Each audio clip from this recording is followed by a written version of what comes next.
Army, whoever it is. Thanks, Joe. Whoever he is. Can we have them ones, please? Yeah, just to give it a bit of a... We've got plenty of light coming in now. Yeah, that's fine. You can still see the whites of your eyes and keep you awake.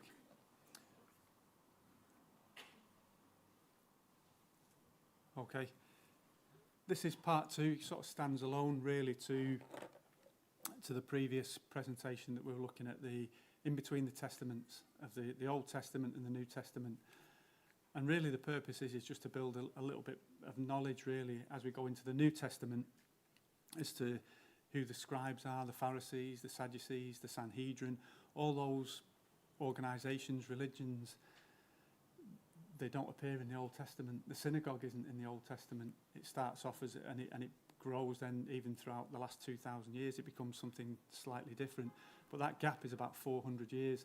And as we mentioned last time, we've got, let's reset this.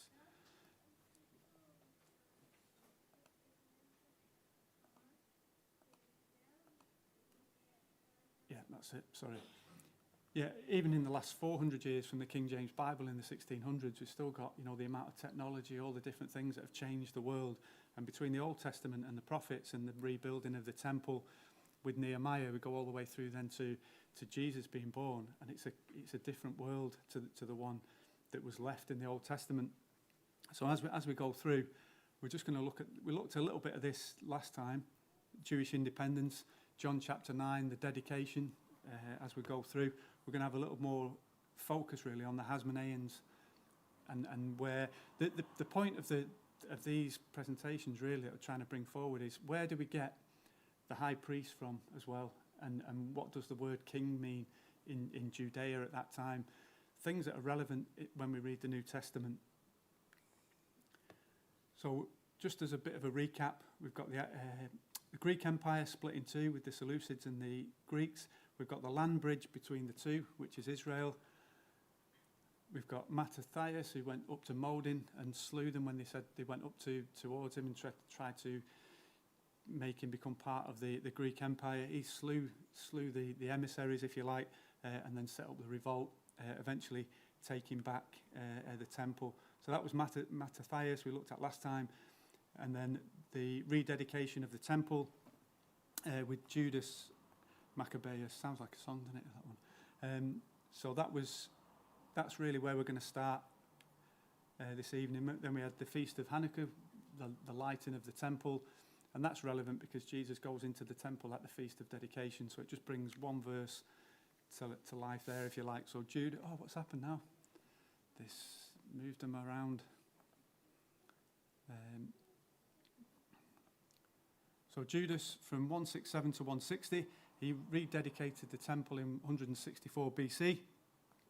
He made a pact with Rome and required assistance in battles from the Seleucids. So you've still got the Seleucid Greeks and the Ptolemies, and this is where you get the first Roman Maccabean pact. So they break off the yoke of bondage, if you like, from the nations round about, and then they start making deals with them to help them in battles. And that's really where they become entrapped again. So he puts him on the world stage, but it also becomes his downfall. He dies in a battle in just north of Jerusalem and was buried with his brothers just north of Modin. And that we're looking at the big map before. Now we're talking about the Judean hills, which is the tiniest, the smallest of the small area, and these great names of history. And that we're really talking about some really insignificant places in some senses, but we know the Lord is interested. So as we go through, we're going to see now Jonathan. He initially lived in the deserts near Tekoa. I think that's where Amos was from. And he grew weary of that sort of lifestyle, being in the hills and being, fighting in that way. So he made peace with the Greeks, and he returned to Jerusalem and just sort of made peace and tried to sort of move on there for about 19 years. The two surviving Maccabean brothers just continued the struggles with the Syrians and the taking sides, and that sort of carries on. King Antiochus IV, the one who, poured all the, pig's blood all over the altar and did all them sorts of, horrific things, he died. The Jews declared it as a judgment upon him for his cruelty towards them. And then just after that, civil war broke out again, and they split off again into the ones that were Seleucid, the ones that are Ptolemy. But interestingly with him, due to the instability, they were outbidding one another for support. So the Seleucids won Jonathan's support by giving him more money, basically. So, and also he goes from the chief to the high priest and the ruler of all the Jews in Judea. So because you've got the Greeks, only they can be the rulers and the Caesars. So for the Jews, being the high priest is the highest you can be, really, in that land. And he becomes the high priest and ruler of the Jews. And under him, it just starts to break out a little bit. Each one of them just takes a little bit more land as they go along, adding to the territory. He was made governor and high priest. And then a later Syrian monarch plotted to recover the power over Judea, so he entrapped Jonathan, put him to death, and marched into the country again. Josephus, this is the period as well that is interesting, particularly with the Pharisees, the Essenes, the Sadducees, and this is Josephus writing about them, about their views on fate and how they see fate. And he says, this is like a brief summary of it, but I'll give you a bit more in the history of the wars that he brings about later on. But it just shows that this is the time when they start to come up. So you've got the Greek influence. Are you more Greek or are you less Greek? Do you go with them who are more for the Torah, for the Old Testament, or do you go more with the Greeks and just go along with it? So the Pharisees, the Sadducees, the Essenes and the Zealots. The Pharisees, they're in opposition to many of the rulers, and they were often persecuted. The name comes from separatist. They were influenced by Persian thought. That's where things like angels and demons and all those sorts of things start coming in. They're not necessarily always from the Old Testament. They're outside influences coming in that are then dealt with within the New Testament. They opposed the Sadducees. They believed in the oral and written law. The Sadducees only believed in the written law. They were legalistic in character, yet popular with the people because they promoted more of an individual worship rather than the temple worship. Many of the scribes were Pharisees, but possibly not all of them. The Sadducees were the wealthy aristocracy, and they had links to the temple. And links to the temple meant the money, the tithes, the sacrifices, the extra meat that's sold off here and there. They reused the authority of the oral, they refused the authority of the oral law. Torah was So Torah was the Bible really was on the perimeter for them. The Pharisees, they were right into the Bible, if you like, and the Sadducees, it's more of a fringe type thing. The Essenes means holy or pious.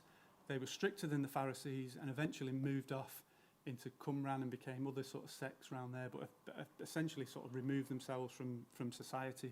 The Zealots, they come from the priestly line through the Maccabees, really. They're the ones that wanted to fight, really, pull the sword out and go for, and try and take over. Often some of those obviously then brought in the robbers and that type of people, but maybe not all of them. They were just much more patriotic, would call no man Lord, and they were wanted to fight for liberty. The population at that time, so they seem massive, but the population of, say, 500, 600,000 Jews in the area, the Pharisees only made up about 5%, about 30, 35,000, and the Sadducees and the Essenes about 2%. So they're still very, very small, even though they've got that influence. And just while we're passing here, we could say, was Jesus a Pharisee? But Jesus said to the Pharisees, "It is written." They were with the oral law, and Jesus would say, "It is written in the law." So he would upset them because it was written to the Sadducees. they didn't believe in the resurrection, as we know in the New Testament. Jesus was risen from the dead and promoted the resurrection. The Essenes were all for purity and separation, and retreat. Jesus was in with the sinners and the purity. He ate and drank with people, so he doesn't fit that. But the Zealots wanted him to fight. He wasn't in that because he said, "My kingdom is not of this world." The Sanhedrin also come around at this time, and that means the Sanhedrin means the sitting together or the assembly or the council. And it's interesting when if you ever look at UK law, particularly law courts, you have the local courts, you have the bigger courts, the high courts, and that's really the system that the Sanhedrin had sort of set up. So you had the local courts that would do the judgments, and if you look into the history of this, it comes from Moses handing over to the 70 to help him out with judgment, and that's really where they trace their lineage is through to that. So they set themselves up as the community council making judgments upon Jewish law. That's where they came from. So the reason why I put them up front is because they sort of spring up at that time, and then people have different dealings with them, the rulers within Judea. So Simon, the last of the youngest of the first generation of the Maccabees, he had his turn and proved himself more of a warrior. It says he repelled the Syrians at every point, completely established security beyond the country, and the Jews heaped upon him honours. Surrounding monarchs, he was made high priest, and he ruled for a short time in peace. And in reality, I suppose that the Seleucids and the Greek Empire was starting to collapse, and that's where they took over the vacuum of that, really. Oops. So, year 2 of the independence, they didn't make it much beyond lots of those, as we see as we go through. But I'll try and just pick out maybe 1 or 2 points from each of these leaders. In particular, he led a big triumphal procession into Jerusalem with palm branches and feastal songs, celebrating, I think it was Hanukkah as well. Obtained complete freedom and payment from the Greeks. So liberation from oppression, really. And by 140 BC, the yoke of the Gentiles was removed, the first political independence in over 440 years. So it's quite a big thing. And then we see Jesus coming in to Jerusalem under oppression, and they're doing the feastal songs, the palm branches. You can see, if you lived at that time, how people were looking to Jesus for trying to reenact some of these, previous victories, if you like. The whole of the multitudes, the disciples, began to rejoice and praise God with a loud voice for all the mighty works that they had seen, saying, "Blessed be the King that cometh in the name of the Lord, peace in heaven." So they were looking to Jesus for that release from bondage. He was slain by treachery. His descendants continued to hold Judea for a time after that. So he dies there, and he puts a little bit more on. So all that drama and all the things going on, and they just increase slightly. Now, one of the, well, you tell me if it's good or bad as we go through. John Hyrcanus, look at that face. I wouldn't trust him anyway.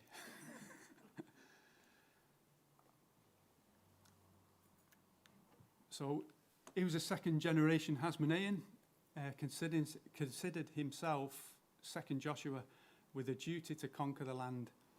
And again, his sort of thirst for rule really coincided with the fall of the Seleucids, and he was able to add much larger areas to the state, particularly in the south, Idumea, and this is where he forced conversion of Jews. So he was the first time in history that the Jews had gone in and just made people be circumcised, made them follow the law, made them, enforced it on them really. And this is where Herod the Great descended from, one of those forced Jews really. So how much love was in it by the time we get to Jesus from Herod the Great.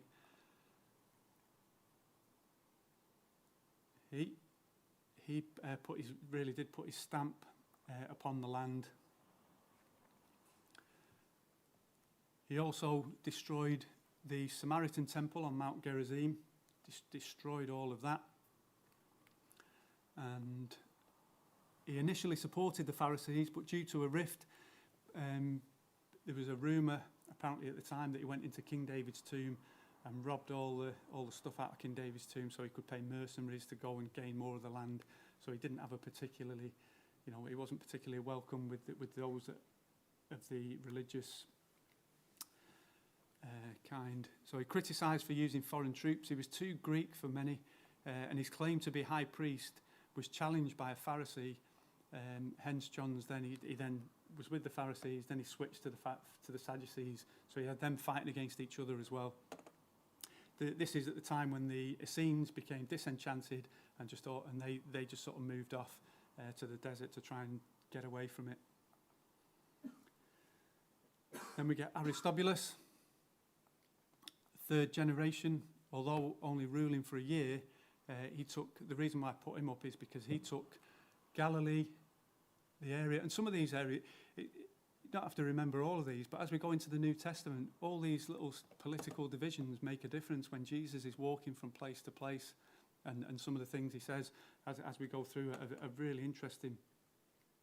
But the rulers really turned out to be the same as the Greeks and whoever had come before. They were meet the new boss, if you like. It was the same lust for power.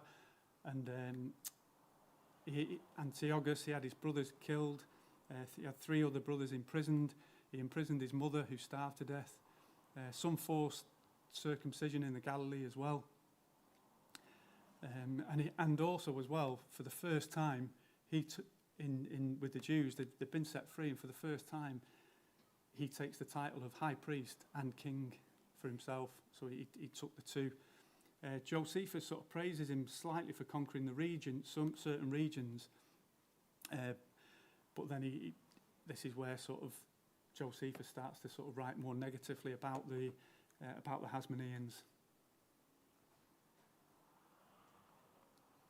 Then we've got Alexander Jannaeus, son of Hyrcanus. Territory reached its height. Success overshadowed by internal turmoil. Again, civil war. So it's the same sort of pattern, repeating and repeating. His rule was challenged, although from the priestly family, again, the king, high priest, was just far too many for many of them. And this is, again, the Pharisees, the Sadducees. After Aristobulus' reign, it says, of only a single year, his brother Alexander Jannaeus married Aristobulus' widow, Salome, who conferred on him her first husband's throne. So we'll see a little thing later on. So she's in the middle of them. He dies, and then she marries the next one along, Alexander Jannaeus. One writing, it said, his territory equated to Solomon's, but definitely not in wisdom. He was very definitely not when it comes to that. This is an old painting at the time of the Feast of Tabernacles. Again, we're going to just have a little pop into the New Testament, but Feast of Tabernacles, when they would pour the libation on the altar, he pours it on the ground, and because of that, he was trying to be the priest and the king, and he tries to go through the ceremony. He pours the water on the ground, and the crowd are so incensed, apparently, they just get up all the fruit that they brought and start throwing it at him and pelting him with fruit.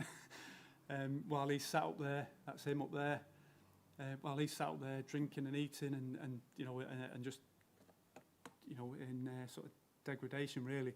The Sanhedrin, he asked them for help, what he should do, and the Sanhedrin members shouted, "Die." That's sort of how bad it had become.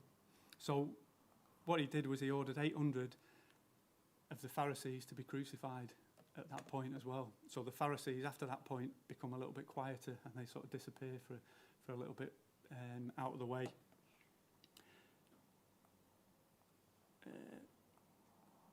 For the rest of his reign, it's likely, it said that in the Dead Sea Scrolls, there's some writings there talking about the wicked priest, and many people say that he's possibly a good candidate for that. He died of a fever and exertion from all his revelry, if you like.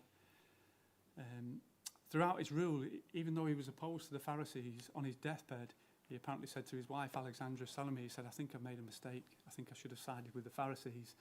Can you look after them? Because Salome, as we'll look at next along, she was the one that, her brother was a Pharisee, so she was sort of seen to be helping them out slightly, which we'll get to. So libations, just as we're going, if you're not sure what that is, it's a drink offering poured out in an act of worship. A symbol of forgiveness being poured out that was known around.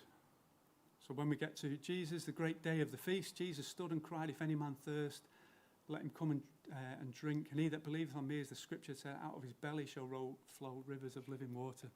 So at that feast, all these things have gone on in the past. Jesus picks his moment and then, and delivers his speech. So we've gone through Matthias, Judas Maccabeus, the others have died here. Then we've got John Hyrcanus, Aristobulus. He dies, he's married to Salome, Alexander Jannaeus there, and then Salome then, she becomes the first queen, if you like, one of about three in at that time. And then she has, we'll get to this sort of as we sort of finish off here, but she has two sons, Hyrcanus and Aristobulus. Also note how the names are changing from Jewish names to Alexandra's and Aristobulus', and they're becoming very much more Greek in nature.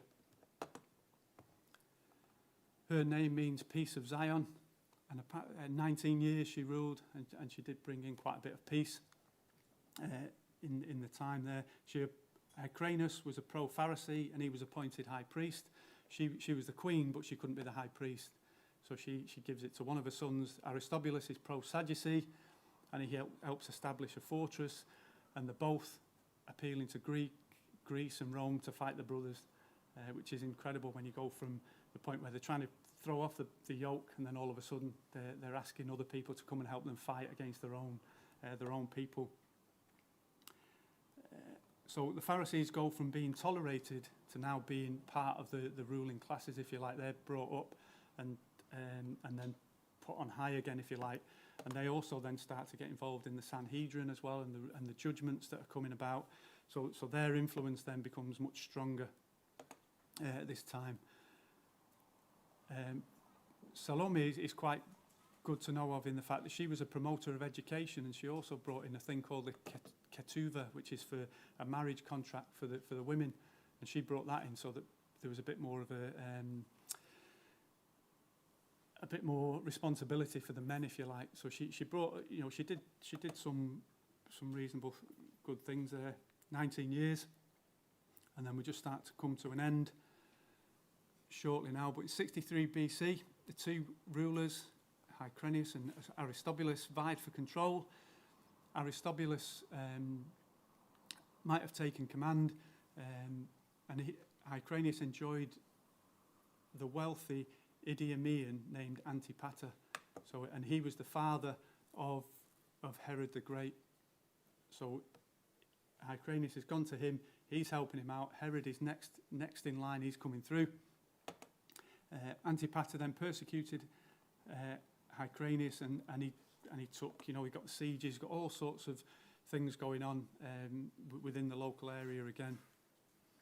So this is the two brothers, if you like. And it continued on the fighting, and they both appeal to Rome, and they say to Roman General Pompey, can you come and help us fight my brother? And then the other one goes to him and says, can you come and help me fight my brother? And Pompey was around in the area, and Rome at first are quite happy with them, but eventually they just have enough of all this infighting. And what happens is Pompey sent his lieutenant to investigate the battle, and instead of agreeing to support either side, that's the time then Rome just says, and Pompey just says, take Jerusalem, we'll take the lot. They're fighting amongst themselves, we'll take hold of it. And that's where the Roman influence then comes in, where they've collapsed and Rome then takes over. The priests continued to worship and do the various things. Apparently when Pompey went in, he went into the temple and was amazed that there was no idols in there. He's looking around. He told them to rededicate it but Rome then was it. And a lot of the Jews apparently at the time were just quite happy to be under foreign rule, and where they were able to just go about the business of serving in the temple and just going about the daily business because of how badly it had gone when they had rule. That was, did I put that up? So just as we finish, if we just consider all of that, Jesus went into the temple and began to cast them out that sold therein, and them that bought, saying unto them, It is written, My house is the house of prayer, but you have made it a den of thieves. The whole nation really is become like a den of thieves, really, of the way, just the way those that were in power have just done the same as the Greeks, the Assyrians, the Babylonians before them.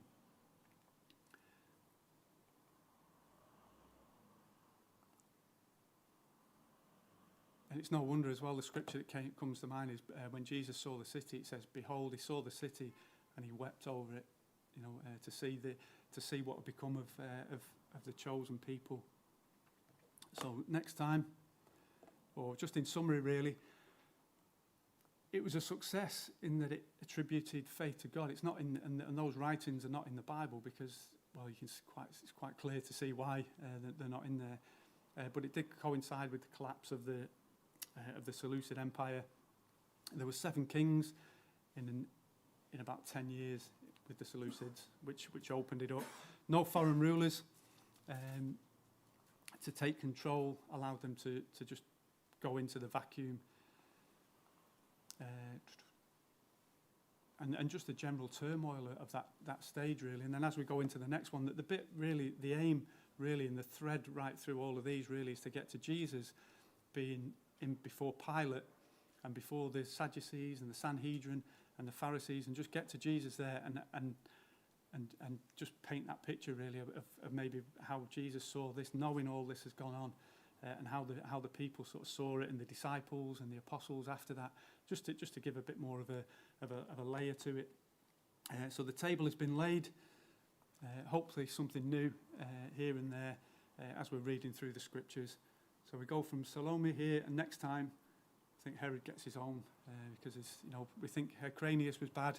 Get to Herod, and things don't change. And he also as well is in the line of it, but he's forced into the conversion, which does make a difference.